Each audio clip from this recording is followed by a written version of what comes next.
The Igbo people, origins and history. Igboland is the home of the Igbo people, and it covers most of southeast Nigeria. This area is divided by the Niger River into two unequal sections, the eastern region, which is the largest, and the midwestern region. The river, however, has not acted as a barrier to cultural unity, rather it has provided an easy means of communication, in an area where many settlements claim different origins. The Igbos are also surrounded on all sides by other tribes, the Bini, Wari, Ija, Ogoni, Igala, Tif, Yako and Ibibio. The origins of the Igbo people has been the subject of much speculation, and it is only in the last 50 years that any real work has been carried out in this subject. Like any group of people, they are anxious to discover their origin and reconstruct how they came to be how they are. Their experiences under colonialism and since Nigeria's independence have emphasized for them the reality of their group identity, which they want to anchor into authenticated history. Afigbo, i.e., prolegomena to the study of the culture history of the Igbo-speaking peoples of Nigeria. Igbo Language and Culture,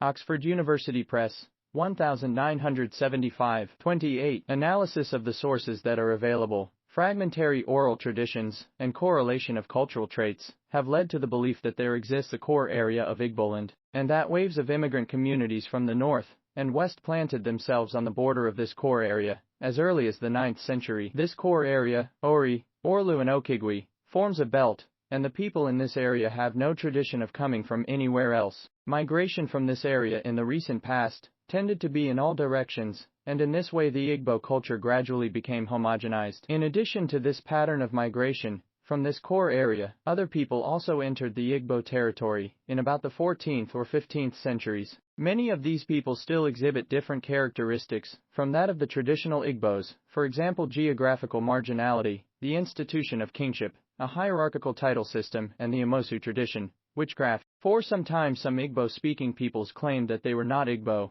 The word was used as a term of abuse for less cultured neighbors. The word is now used in three senses to describe Igbo territory, domestic speakers of the language and the language spoken by them. C. A.E. Afigbo, 1981, Ropes of Sand, Caxton Press, Ibadan T. Shaw, 1970, Igbo Ukwu, An Account of Archaeological Discoveries in Eastern Nigeria, Faber and Faber, pp. 268-285. The first contact between Igboland and Europe came in the mid-15th century, with the arrival of the Portuguese. From 1434–1807 the Niger coast acted as a contact point between African and European traders, beginning with the Portuguese, then the Dutch and finally the English. At this stage there was an emphasis on trade rather than empire building, in this case the trade consisting primarily of Igbo slaves. With the abolition of the slave trade, in 1807 came a new trading era, concentrating on industry,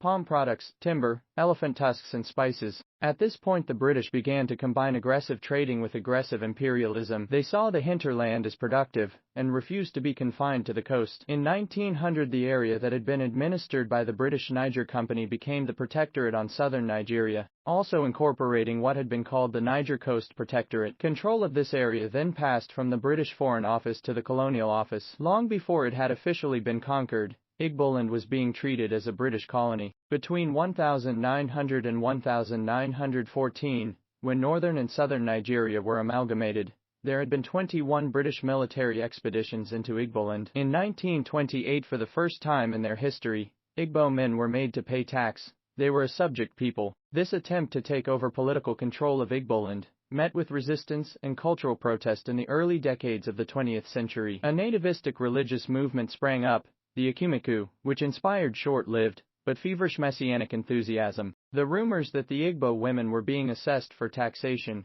sparked off the 1929 Aba riots, a massive revolt of women never encountered before in Igbo history. However, the engine of imperialism could not be stopped, and once it had begun, Igbo culture would never be the same again.